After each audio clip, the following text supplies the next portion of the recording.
How do you recommend someone new to Warhammer even start understanding the lore? I think watch videos. There's a lot of people that do pretty good.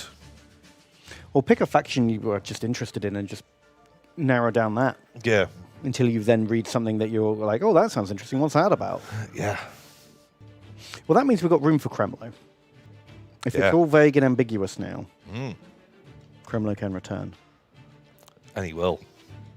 Well, when Kragnos shows up, only one person can ever defeat him. It's going to be like Demolition Man. Right. And they'll have to find Kremlo to defeat Kragnos. Yeah. Holy shit, I can't wait. Mortal foes. 15th edition. Yeah, it's coming. The showdown. When they run out of Primarchs. That's where we're going. Yeah, yeah. Well, those are actually the lost two Primarchs, is Kragnos and Kremlo. Thought dead. Yeah. But one was actually a big fucking horseman, and the other, Frog Boy. So, right, they got purged real hard. Well, I think they just got complicated because they were also the best. Yeah. And so they sent them back in time, reverse Samurai Jack style to the old world, or Age of Sigmar. They went to different editions. Yeah, well, they got sent into the time stream and then got merged and split. Yeah. And Kragnos fell out of the thing early and landed in Age of Sigmar, and Kremlo went back all the way back. Yeah. I see. Pretty sure this lore is hard to follow. This is very accurate lore. Well, don't blame us. We don't make it up. We didn't make this up. This was all written. We just try and piece it together in a way that is manageable. It's like the old ones with, their great plan on all the plaques that have been ruined, and they try to decipher. We have fragments of lore that we're trying to piece together. Yeah, and you're like the little poop skinks.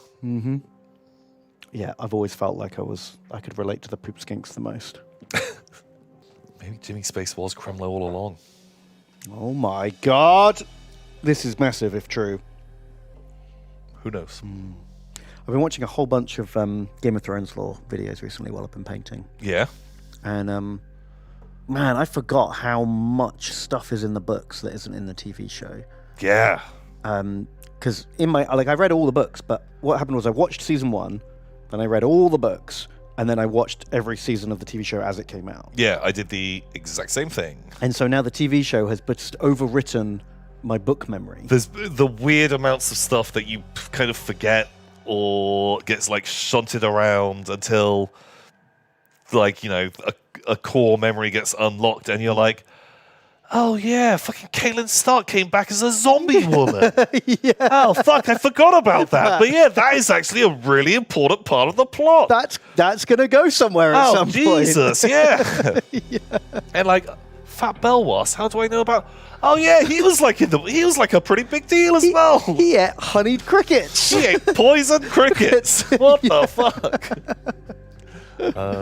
Yeah. So, man, there's a lot going on, and it's really interesting because there's loads of snippets in the books that at the time you're reading and you're like, oh well, this is an Arya chapter, so I'm reading about Arya. But then someone's just like, my dad saw your dad at this thing 20 years ago, and you're like, I don't give a shit about that. Whatever. But you piece together 5 of those, and then suddenly it's a whole backstory. That, which is fucking bonkers. So there's just one guy called In Deep Geek who just goes through and basically tells you the whole prequel story of Robert's Rebellion, but with all those snippets mushed together into one narrative. Wow.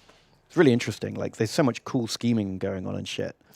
Because no one knows if this rebellion's ever going to go anywhere because it's just the Starks and the Baratheons, right? That's not enough to overthrow the whole kingdom. Yeah. So the Tyrells are technically we have to show that we're loyal. We want to come out of this rebellion no matter who wins. Yeah. Looking cool. Yeah. We want to look good. So the Tyrells defeat a small Baratheon army and then just march over to Storm's End and siege Stannis. And Stannis' castle is irrelevant. Yeah. But they never attack the castle, and they never take part in another battle after that initial skirmish. Okay. So if the king wins, they can just be like, oh yeah, look, we were in 2 battles, we sieged their homeland, we were totally loyal the whole time. We were super important to this. But then if the rebels win, the Tyrells get to go, look, we obviously held back real... Clearly we could have won. We could have won everything. We were on your side the whole time. Genius. Yeah, so that way they get to, like, you know, come out on top either way. And even, like, Tywin, like, doesn't fight a single battle, shows up right at the end and turns up to King's Landing and is like, now we know the rebels are going to win. We'll knock on the door and say, we're here to defend King's Landing. I'm here to help. But actually, not there to help. No. It's a cool story. Yeah, Tywin the Kill Stealer. What a sneak. It's really cool. And there's loads of other, like, hidden things. Like, there's a fan theory that, you know, Ghost, Jon's direwolf. Yeah. The whole time. Like, anytime that dog does fucking anything, it is plot critical. Right? So when Jon tries to abandon the Night's Watch to go avenge his dad's death, he's about to get away, and then Ghost, like, balks, and all of his mates come and stop him. Okay, yeah. And then when they go range north, it's Ghost that finds the secret stash of dragon glass. Right. And then there's, like, another bit that then when they first find the zombies, it's Ghost that goes and drags the zombies. They bring them back, and then they don't burn them, and then they come back as zombies, and then it's Ghost that wakes up Jon, and he's like, there's fucking zombies, mate. Like, yeah. So the theory is, because Ghost is, like, white with red eyes, there's the guy who lives in the trees. Oh, okay. He's albino. Oh. He can warg through, like, the tree network. Oh, so he's like, trying to guide Jon to, like, he's seen the future, and he's like, we need Jon Snow to, like, fight the zombies. To be the hero. He's the guy who's going to kill the fucking White King, or whatever he's called. Yeah, he's going to be, like, the superhero. So, like, the whole time, Ghost is just, like, the remote-controlled guy who's, like, keeping him on, like, the straight and narrow path to guide him to his destiny. That kind of makes sense. I don't hate that as an idea. Yeah, because there's even... Well, the extra thing that kind of swung it was when Bran tries to, like, go to the past and talk to his dad... His dad, like, hears him as, like, a whisper on the wind, but they can't quite connect. And in the first chapter, they find the direwolf pups, but they don't find Ghost. And all the kids get one except Jon Snow. Yeah. And then as they're walking away, Jon Snow's like, what was that? And everyone else was like, nothing. He's like, no, I heard something. And no one else heard. Oh, shit. And then he finds the pup. So it's like the whole time this guy in the tree is just like, for fuck's sake, Jon Snow. Pick up the dog! Pick up the dog! Dog is really important! You're right there! Why haven't you seen the dog? For fuck's sake! Okay. That's good. That's a good theory. Yeah. I like it a lot. I like it too. I think it's real cool. Spoilers. This book came out 1 billion years ago. Oh my god, yeah. Like, I feel like if you were gonna read Game of Thrones, it's from the 90s. And a TV show came out. It was the world's biggest thing at one time. If you have not been persuaded to read it yet, and you've managed to avoid every spoiler so far. If this was the thing. The moment you got spoiled, then holy shit. That's impressive. Yeah. Spoilers are impossible to follow unless you're reading the books. I think you'll probably. Well, exactly. I feel like I haven't actually gone out of my way to do spoilers. If you don't know these events, the way I'm talking about them must be cryptic as fuck. Yeah. Yeah, I just thought that's a cool, fun theory. Yeah, I like it. That kind of works for me. Because also, it doesn't matter. It doesn't matter. It might be true or not, either way. True or not, if it turns out at the end, fucking Old Man Winter or whatever his name is, fucking tree boy. Yeah, if right at the end he's like, by the way, Bran, I talked to your brother and I was Ghost. And Bran's like, sure. It doesn't change the story. It doesn't.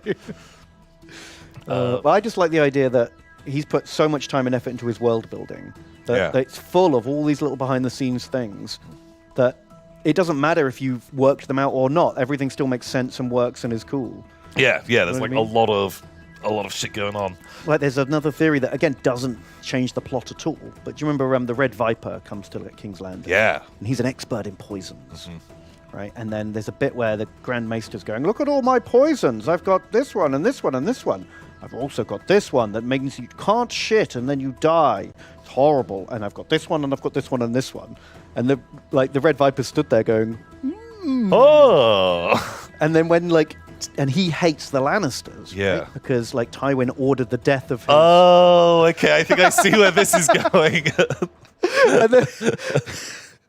and then when Tyrion comes to get revenge on Tywin, Wow. he's been out of that room. He's not there. He's not in his bedroom, and Tyrion's got all this time to do the things he does in that bedroom. Yeah, yeah. And then eventually finds his dad sat on the toilet, and he hasn't shit yet. He's been there for at least 30 minutes. Okay. And then when Tyrion kills him, he super shits, and it's there's a big description about how gross a shit it is. Okay, because he's been just being fucked with by the Red Viper. The Red Viper's been drip feeding him this no shit poison. Wow, just to upset him. Okay. And then there's a really big description about how gross Tywin's corpse is at his funeral. Oh, yeah, isn't it super stinky? Yeah, half of the priests who deal with dead bodies are gagging and leaving. So I think it's pretty clear that the Red Viper has used this pooping poison on Tywin. And and if he hadn't died, he would have died a week later. Okay. Oh fuck, that's kind of good, kind of rad. It's just another fun little detail that's there if you think about it and put the pieces together. But yeah. It's really subtle. Oh man. Have you heard the theory about how Bran eats Bran and Mira eat Jojen Reed? Oh yeah, I like that theory, and I think it's probably true. Where they're in the north, Jojen's dead, and there's no food around. Yeah. And yeah, they eat their friend. Yeah. Oof. I'm there for it. I think it makes sense. Yeah. Yeah, Jojen doesn't die. He's just ill and then not there anymore. Yes. Right.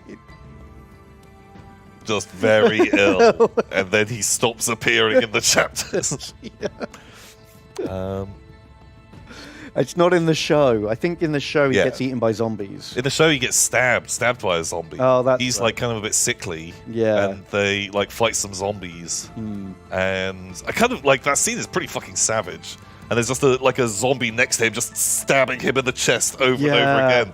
And they're like, ooh. I really like the skeleton zombies in the show. The zombies that have been zombies for fucking ages. Yeah, they look just great. They they don't turn up very often, but they're real creepy. Shambling and staggering around. They looked really good. Yeah. Good times. Oh, then the body gets blown up with grenades. Oh, yeah. Yeah, because the tree elf comes out and grenades everyone. Right, child of the forest. That didn't happen in the books. Yeah, I think it was maybe Lockdown or something that I watched fucking shitloads of Game of Thrones lore, did you? or Song of Ice and Fire lore. When it's just all the other islands and all the other places around the world and just what the Well, because I can't be bothered to go read all the other history books and atlases and shit that have been produced. But having someone just condense the interesting bits down into one video. Yeah, where they just take a topic. Yeah. And you can just watch a 10-minute video about that and be like, that was great. I'll watch another one. And very soon you're learning about fucking Gerard Greenthumb and why him 1,000 years ago was actually really important. And you're like, oh, fuck, this makes sense with some of the other things I've seen now. Which is never going to be the first video that you click on. Because you just want to see, what do knights do in Westeros? Or how cool are giants? Yeah, I'm into that one. And then, you just go down that rabbit hole. Yeah. Wow.